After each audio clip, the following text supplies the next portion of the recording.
Welcome, collectors and heavy equipment enthusiasts. You have joined me for an all-new Diecast Emporium review.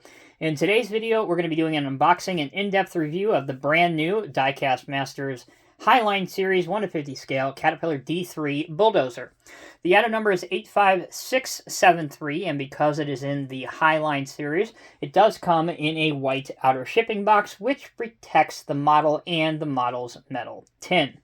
To begin the unboxing, both side flaps are taped with the Diecast Masters signature tape.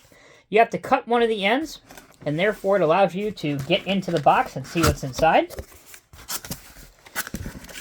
You are greeted with a white nylon bag, which only further enhances the level of protection of the metal tin and, by default, the model. Removing that, you can see the D3 Dozer on the side of the metal tin. So let's take a look at some of the details on the box itself, or the tin. Cat logo, 1/50 scale. Item number again, 85673 for reference. Cat D3 Dozer collectible diecast scale model replica. These are adult collectibles. You can see this here. These are not intended to be children's toys. Again, these are adult collectibles with the intent of being used in a diorama or in a glass display case. Do not buy these for your young children, as they have some potentially fragile pieces which could be choking hazards. That being said, on top of the tin, another picture of the new Cat D3. The item number, 1/50 scale once again. Finally, on the back of the tin, we have the machine dimensions, operational specifications, and some information on the engine inside the machine. If you would like to read that, please feel free to pause my video. Before we move on, let's take a look at the final picture on the back side of the tin. All right, let's pop the top and see what awaits us inside. We have an instructional sheet which shows us how to fix the antennas to the top of the Bulldozer, should you want to do that, as well as how to put the operator figure inside the cab. Again, that is completely optional. It is up to you. Also included is the updated Diecast Masters Caterpillar catalog. These are always helpful to keep up to date with everything that is in the Cat lineup by Diecast Masters, so I always encourage you to hang on to these. Also inside, we have our operator figure, should you want to pose them inside the machine. We have a black tweezers to help you with that process. And finally, we have a little bag of parts, which include your antennas, if you want to put them on top of the Dozer. And spares are provided should you need them. Finally, we move the black piece of foam rubber out of our way. And we can see the Dozer inside on the bottom layer of black foam rubber. Be careful what you grab onto. Again, as I said, there are some potentially fragile pieces on here that could break if you mishandle the model. Lifting it straight out. You will need to remove 2 track covers, which again prevent the track segments from separating during shipping. And then lastly, you will need to remove the elastic band around the cab, which again keeps the door closed during shipping. After that, you are ready to display your Dozer.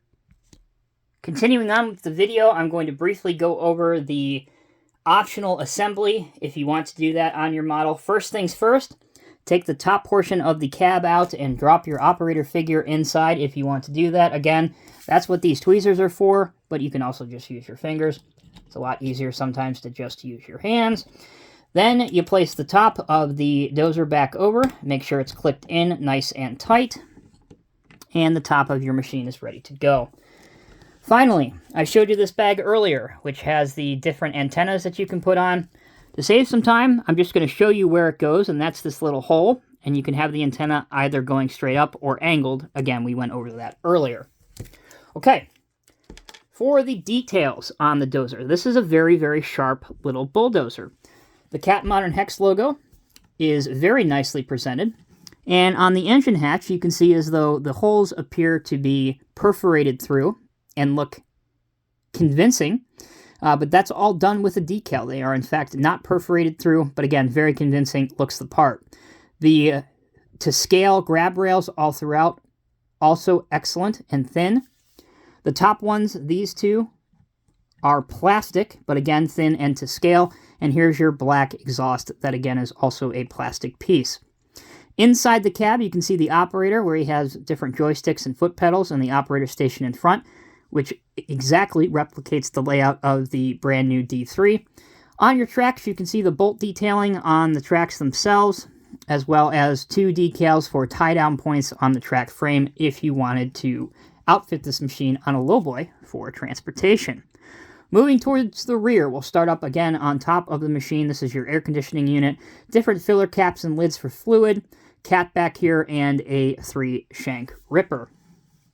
On the right side of the machine, very similar to what we saw before, with one exception. We will go over to this more in depth when we get to functionality, but this engine panel or access service panel, this one is functional and will open with the help of a pointer.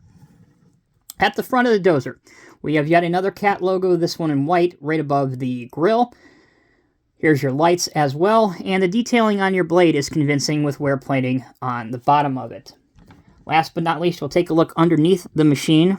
Here you can see a couple identifying numbers towards the back in white, the Diecast Masters logo embossed in part of the casting, as well as how the Bulldozer is assembled with 2 main screws.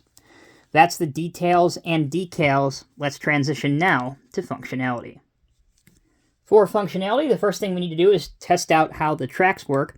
The review area is too smooth for the tracks to move by themselves. However, if you have a surface with any friction whatsoever, the tracks will move just fine, and you can move them by hand as seen here.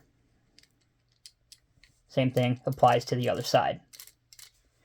This Dozer has a ripper as well, which can be raised in the out of service position, or it can be lowered, and it will go down to approximately a depth just below the machine. For now, we'll raise it back up to out of service because we don't need it, and move around to the right-hand side of the machine. I'll grab my pointer, and we'll open up the service panel, and that allows you to see some detail inside. And the hinge itself is on the inside, so it's pretty discreet. That's a nice touch. It's not too obtrusive, and when you close it, it does close. So again, the hinge point here, it's as small as you can possibly make it. So the D3 is a small machine, so that's why the hinge kind of looks a little bit bigger. But honestly, since it's colored in cat yellow and not silver, it doesn't stand out quite as much. Continuing on with the functionality, we will now turn our attention to the blade. So this is a VPAT blade for the most part, so it has 6 different functions that it could do. So let's raise this up. We'll go up to here. Not bad. You can angle it a little bit, and then you can also turn it to the side. How about going underneath? You can also achieve a pretty decent cut angle, and I'm pretty pleased with that as well. It seems to work fine on the model. So, in conclusion, the Diecast Masters Highline Series Caterpillar D3 track-type tractor or bulldozer is an excellent addition to your cat scale model collection. Now, if you're thinking to yourself, this looks awfully familiar to a dozer that came out by Diecast Masters a few years ago, you would be correct, and that is Cat, when they, a couple years ago, went through their process of renaming their lineup of dozers. The old D5K2 LGP, seen here, became the new Cat D3. Essentially the same size machine, just a different number designation. So the models are very, very similar, although they do have some notable differences between the two of them, both in the casting and in the functionality. So they are different enough to both be recommended, especially with the additional working features with the opening panels and then the different blade functionalities that can be found on the D3.